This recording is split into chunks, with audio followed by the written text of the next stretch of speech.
Nitong linggo ay inaprubahan natin ang 194 na high-impact infrastructure projects na nagkakahalagang humigit kumulang 9 trillion pesos.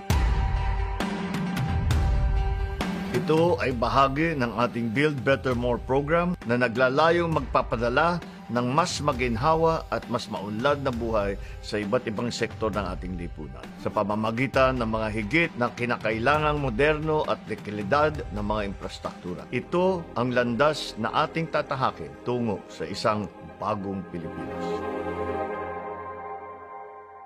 Sa 194 projects na nasa listahan ng NEDA, 123 projects ang inisyatibo ng ating administrasyon. Samantalang ang ibang mga proyekto naman ay nasimulan na noong patapos ng termino ni PRRD. Bakit kailangan ituloy ang mga infrastructure project ng nakaraang administrasyon?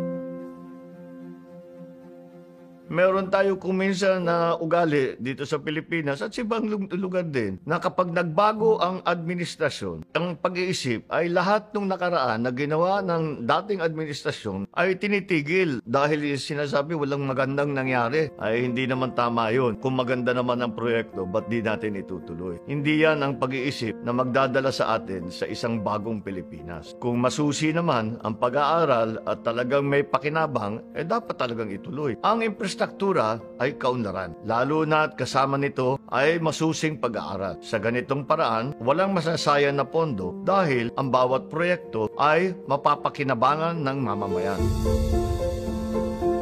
Bukod sa mga tren, highway at tulay, ito ay mga infrastructure project na may kinalaman sa digital connectivity, sa flood control, sa irrigation, water supply, health, power, at saka energy. Isa-isahin natin ang mga benepisyo ng mga infrastructure projects na ito. Una, siyempre ay ang trabaho. Ang mga infrastructure project na ito ay magdadala ng mas maraming hanap buhay para sa ating manggagawa, sa ating mga laborer, sa ating mga skilled workers. Noong pandemic ay mahigit 1.4 million jobs ang naibigay ng infrastructure project sa atin. Ito ay karagdagang 1.4 million na pamilyang Pilipino na may pagkain sa mesa. Kaya't ang pag-aaproba ng 194 projects na ito sa iba't ibang bahagi ng bansa ay may dala-dala ring milyon-milyong trabaho para sa ating mga kababayan. Pangalawa, ang mga infrastructure projects na ito ay makakatulong na solusyonan ang problema natin sa trapiko. Ang sabi ng mga pag-aaral ng JICA o Japan International Cooperation Agency, mahigit 3 bilyong piso ang nawawala sa atin kada araw dahil sa naaksayang oras sa trapiko. Sa pagpapaganda ng ating mga railway system, hangad nating hikayatin ang mas maraming tao na gumamit nito at mabawasan ang pribadong sasakyan sa kalsada. Sa pagpapalawak ng ating mga highway, pagtatayo ng bagong tulay at kalsada, magkakaroon ng bagong madaluyan ang ating trapiko.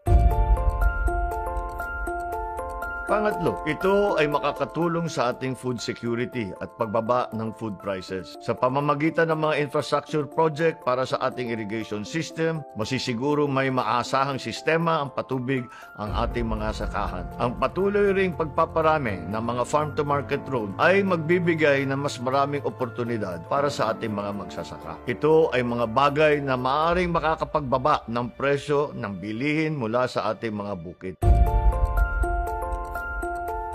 Pang-apat, mas inihahanda tayo ng makabagong infrastruktura sa mga epekto ng climate change. Ito ay isa sa mga lagi namin pinapaalala sa mga nagpaplanong magpapatayo ng kahit ano pang infrastructure. Isipin natin lagi ang climate change. Mayroon tayong mga flood management project na nailatan. Dahil sa matinding buhos ng ulan, ilang minuto lamang ay baha na kagad. Marami tayong mga spillways na hindi natapos noon kaya nagkakaganyan. Kaya mahalagang tapusin ang proyekto ng nakarang administrasyon at unahin lagi ang kapakanan ng bayan. Kung may labis na pag-ulan, katakataka naman, meron din kakulangan na sa tubig. Kaya naman, may mga infrastruktura na gagawin natin para patibayin ang ating water supply system.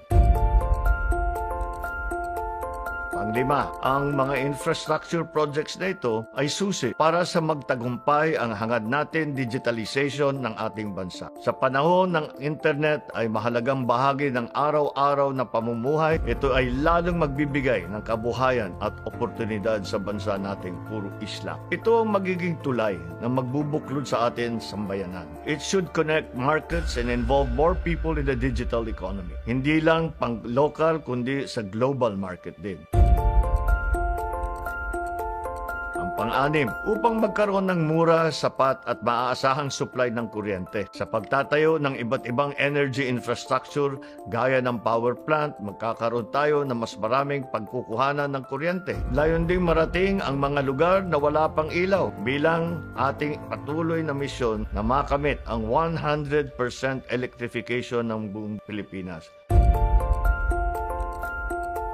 Pampito, mahalaga ang bagong infrastruktura para mapalago natin ang turismo. Sari-saring mga paliparan ang nakatakdang gawin. Sa pamamagitan nito, magkakaroon ng mas maraming pagkakataon ang mas maraming probinsya sa ating bansa. Napakarami po nating mga magagandang lugar at kailangan lang ay gawin nating accessible at tiyak ay dadayuhin tayo ng ating mga turista. Yan ang magdadala ng mas maraming kabuhayan sa ating mga lalawigan.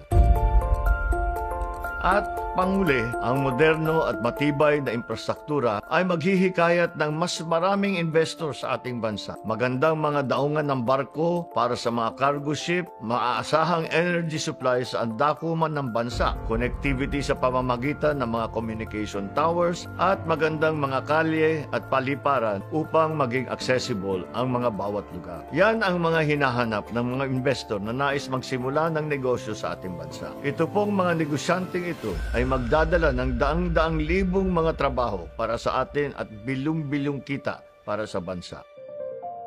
Karamihan po sa mga proyektong ito ay maaari lamang sa pamamagitan ng tinatawag nating Public-Private Partnership o PPP. Marami rin dito ay magkakaroon ng sapat na pondo bunga ng ating mainit na pakikipag-ugnayan sa iba't ibang bansa. Kung kaya't kasama ng NEDA, minabuti rin natin i-adjust ang mga guidelines ng ating joint venture para naman mas maging kaakit-akit pa ang investment dito sa Pilipinas para sa mga nagnenegosyo sa ating bansa. Ang infrastruktura ay kaunlaran. Dala-dala ay mga benepisyo magpapaganda di lang ng ekonomiya kung hindi ang antas ng kalidad ng pamumuhay ng bawat Pilipino.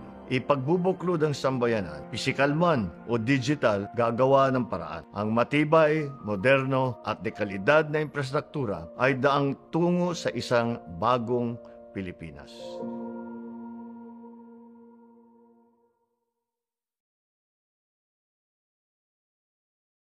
Hi guys, once again, thanks for watching our dad's vlogs. If you want to see more, remember to share, like, and subscribe.